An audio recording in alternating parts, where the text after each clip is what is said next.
X500 receiver is connecting through HDMI to 2 monitors.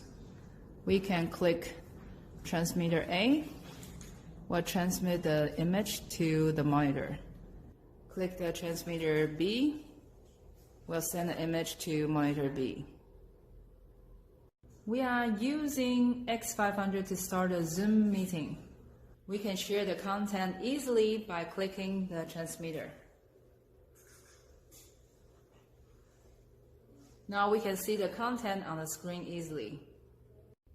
X500 has 4 split screen function. Now the device 1 is already transmitting. Device 2, we press the transmitter. It's transmitting to the screen. Now we are using another phone to share.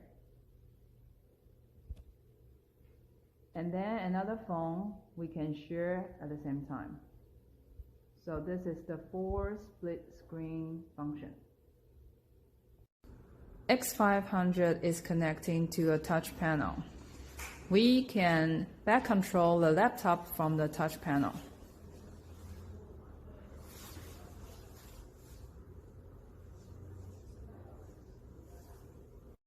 X500 has whiteboard function.